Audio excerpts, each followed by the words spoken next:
Bismillahirrahmanirrahim. Assalamualaikum warahmatullahi wabarakatuh. Alhamdulillahirabbil alamin wa bihi nasta'in wa ala umuri dunya waddin.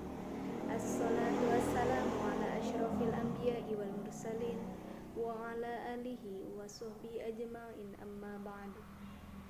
Segala puji nikmat dan rahmat hanyalah milik Allah semata, Tuhan yang memberikan kita beribu nikmat sehingga kita bisa berkumpul di tempat yang insya Allah diberkahinya. Salawat dan salam semoga tetap terlimpahkan kepada junjungan kita Nabi Muhammad Sallallahu Alaihi Wasallam beserta keluarga dan sahabatnya. Yang terhormat Ibu Nurlina Rahman SPD MSI serta hadirin yang berbahagia, terima kasih atas kepercayaannya untuk saya memberikan sebuah pidato yang berjudul Kesehatan, Sampah, dan Kemiskinan. Teman-teman sekalian, sudah kita ketahui bahwasannya tiga permasalahan tersebut itu kemiskinan, kesehatan, sampah merupakan permasalahan yang sampai saat ini belum terselesaikan oleh negara kita, baik pemerintah maupun kita sebagai warga negara Indonesia. Teman-teman yang saya banggakan, sudah kita ketahui semua, sadar atau tidak sadar, kita menjadi pelaku atas banyaknya sampah yang ada di negara kita.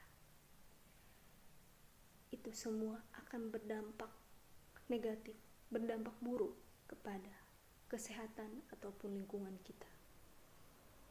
Mungkin bagi kita yang merasa mempunyai uang untuk berobat atau pergi ke rumah sakit, ketika terdampak dari sampah itu kepada kesehatan, kita tidak akan keberatan karena kita merasa punya uang dan bisa pergi ke rumah sakit untuk berobat. Bagaimana dengan kalangan menengah ke bawah? Kita harus memperhatikan mereka. Untuk makan pun susah. Bagaimana untuk pergi ke rumah sakit? Oleh karena itu, marilah kita semua sadar akan pentingnya kesehatan. Ada yang mengatakan pepatah, kesehatan itu adalah mahal. Ya, kesehatan adalah mahal. Tanpa kesehatan, kita tidak bisa melakukan aktivitas yang seharusnya kita lakukan.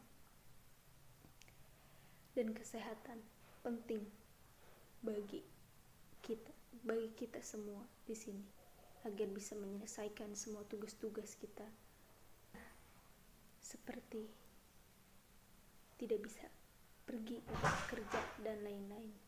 Oleh karena itu, kita sebagai warga negara Indonesia seharusnya kita sadar betapa pentingnya kesehatan untuk kita, dan kita harus mempunyai prihatin kepada kalangan menengah ke bawah. Untuk makan pun mereka susah, apalagi untuk pergi ke rumah sakit. Dari tiga permasalahan tersebut mengingatkan saya akan sosok dokter muda Indonesia yang bernama Gamal Albin Said. Dia bersama teman-temannya mendirikan klinik asuransi sampah.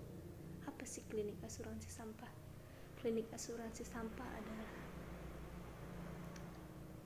klinik yang bisa dibayar atau dicicil ketika kita berobat dengan menggunakan sampah. Menurut saya, inovasi atau ide yang dikeluarkan oleh dokter muda Albin Said dan teman-temannya ini merupakan jawaban dari tiga permasalahan yang ada di negara kita.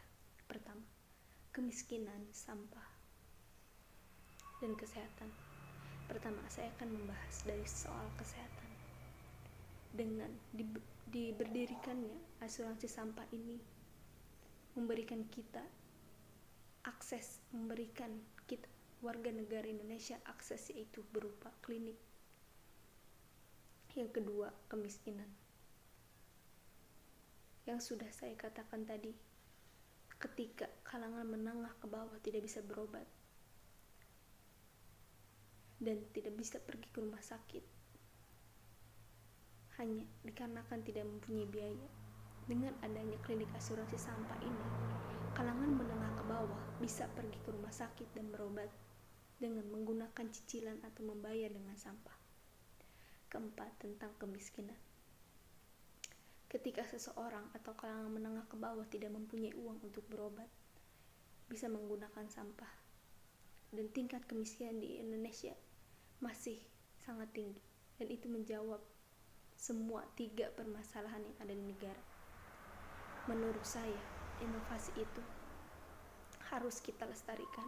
Kita harus peduli bahwasannya kita harus bergotong royong untuk saling mensejahterakan antar sesama.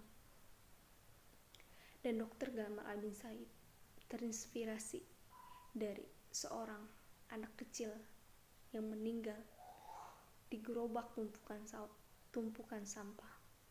Tatkala itu ia terketuk hatinya untuk mendirikan sesuatu yang bisa berguna untuk kalangan menengah ke bawah ini, yaitu dengan mendirikan asuransi sampah. Menurut saya, asuransi sampah ini sangatlah inovatif. Kita sebagai kaum milenial atau kaum muda harus terinspirasi dengan ide atau inovasi yang digagas oleh dokter. Baiklah, mungkin itu saja yang bisa saya sampaikan. Terima kasih atas perhatiannya. Saya berharap dengan apa yang saya sampaikan tadi bisa bermanfaat untuk kita semua. Billahi fisabilil haq fastabiqul khairat. Wassalamualaikum warahmatullahi wabarakatuh.